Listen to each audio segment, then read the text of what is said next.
Di sini saya akan membuat video pembahasan terkait kode pada perbaikan kuis pengenalan pemrograman praktikum. Baik, berikut adalah penjelasan dari soal-soalnya. Pembahasan pada nomor pertama diberikan sebuah masalah, yakni sebuah perusahaan logistik memiliki sebuah kargo dengan berat totalnya dicatat dalam sebuah kilogram. Namun perusahaan ini ingin membuat pencatatan lebih rapi dengan cara memecah total berat tersebut ke dalam box standar, di mana satu box standar itu adalah berisi 25 kg. Kemudian jika ada berat kargo yang tidak mencapai 25 kg penuh, maka sisanya akan tetap dicatat sebagai kilogram sisa. Di sini kemudian constraint-nya itu di antara 1 sampai 1000. Baik, di sini ada input formatnya adalah satu baris bilangan bulat yang berisi total berat kargo dalam kilogram.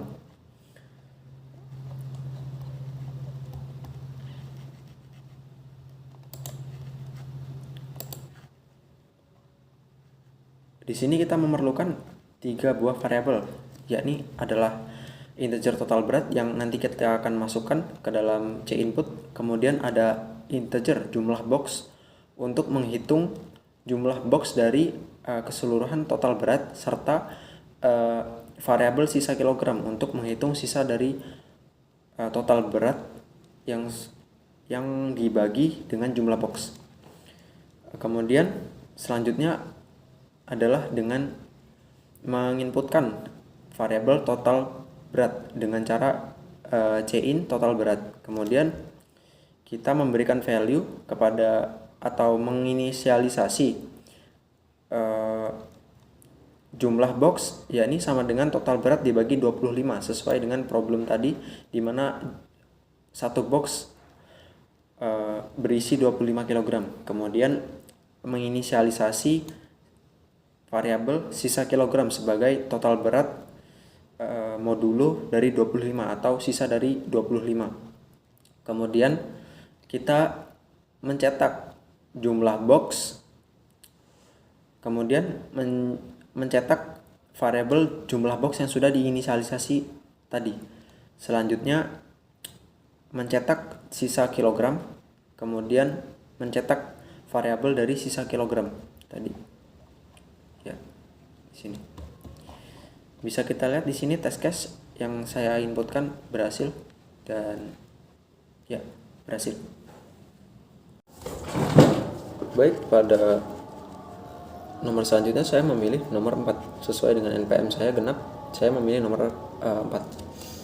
Seorang dokter di sebuah klinik diminta untuk menghitung BMI atau indeks massa tubuh dari pasien dengan rumus BMI sama dengan berat dibagi tinggi dalam meter dikuadratkan. Kemudian dokter ingin mengklasifikasi pasien sesuai dengan kategori yang sudah ditentukan, yakni kurus jika BMI kurang dari 18,5, normal jika di antara 18,5 sampai 25, berat berlebih jika 25 sampai 30, dan obesitas jika BMI lebih dari sama dengan 30. Di sini jelas bahwasanya kita akan menggunakan blok percabangan untuk menyeleksi inputan BMI-nya. Baik, langsung saja.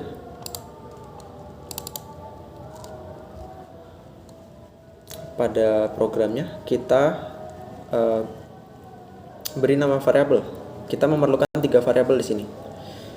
Sebelumnya di sini saya menggunakan tipe data double agar inputan nanti ketika terjadi pembagian maka dia akan tetap menampung tipe data dalam bentuk angka desimal, sehingga saya menggunakan double di sini. Maka kita deklarasikan variabelnya, yakni variabel berat, variabel tinggi, dan variabel BMI. Kemudian kita masukkan dengan C input berat dan juga variabel tinggi. Kemudian kita inisialisasi lagi variabel tinggi. Mengapa saya menggunakan atau menginisialisasi kembali variabel tinggi sebagai tinggi M di sini? Karena inputan dari constraint yang diminta tadi adalah tinggi dalam sentimeter, sedangkan rumus dari BMI yang dijelaskan pada problem tersebut adalah tinggi dalam meter, sehingga di sini kita memerlukan konversi dengan cara menginisialisasi lagi tinggi, kemudian tinggi M sama dengan tinggi dibagi 100 sesuai dengan konversi dari sentimeter ke meter, yakni harus dibagi 100. Kemudian menginisialisasi variabel BMI dengan BMI sama dengan berat dibagi tinggi meter dikali tinggi meter atau tinggi dalam meter kuadrat. Kemudian kita masuk ke dalam blok percabangan. Di sini if lebih dari sama dengan 30 akan mencetak obesitas. Kemudian else if BMI lebih dari sama dengan 25 dan BMI kurang dari 30, artinya rentang dari 25 sampai 30 akan mencetak berat badan berlebih. Kemudian else if BMI lebih dari sama dengan 18,5 dan BMI kurang dari 25 akan mencetak normal. Serta else, yang terakhir else, yakni ketika BMI tidak memenuhi semua kondisi di atas, maka akan mencetak kurus. Atau ketika output dari BMI yang sudah dihitung itu kurang dari 18,5, maka akan mencetak kurus. Baik, di sini untuk soal nomor 6, dengan problem seorang ilmuwan mendeteksi kemunculan pola misterius. Setiap detik ke N bintang-bintang itu membentuk pola segitiga siku-siku dengan tinggi N. Namun ketika bilangan genap, pola segitiga akan terlihat terbalik. Kemudian ketika ganjil, dia akan normal begitu. Baik, di sini untuk blok kodenya kita deklarasikan terlebih dahulu ya. Variabel N untuk menyimpan inputan berupa nanti adalah tinggi segitiga dari cetakan karakter bintang itu. Kemudian kita masukkan dengan cin N atau memasukkan variabel tersebut nanti di terminal. Kemudian di sini kita lakukan pengondisian. Cek apakah N tersebut ganjil atau genap dengan if kondisi N modulo 2 jika sama dengan 1, maka akan mengeksekusi blok kode untuk N ganjil di sini.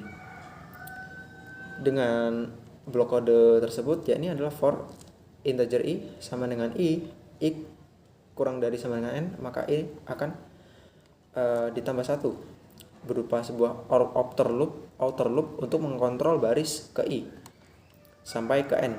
Kemudian di setiap baris for integer j sama dengan 1, j kurang dari sama dengan 1, j akan ditambah 1. Ini untuk inner loop untuk mencetak satu buah bintang pada baris itu. Kemudian setelah inner loop selesai untuk satu baris, maka akan mencetak garis batas untuk membuat baris baru sampai dari 1 ke N yang menandakan semua bintang telah tercetak sesuai dengan inputan N tadi. Kemudian untuk kondisi else, di mana ini berarti inputan N modulo 2 tidak sama dengan 1 atau sama dengan 0. Yang berarti inputan bilangan itu adalah bilangan genap. Maka akan mengeksekusi blok kode N genap di dalam else, yakni for integer i sama dengan N, i lebih dari sama dengan 1, i dikurang 1. Di mana outer loop ini akan mengontrol baris mulai dari N sampai turun ke 1. Kemudian inner loop di dalamnya for integer j sama dengan 1, j kurang dari sama dengan i, j akan ditambah 1, akan mencetak 1 bintang untuk baris saat ini. Kemudian setelah selesai akan melakukan pemindahan baris ke berikutnya sampai selesai dan tercetak bintang segitiga terbalik.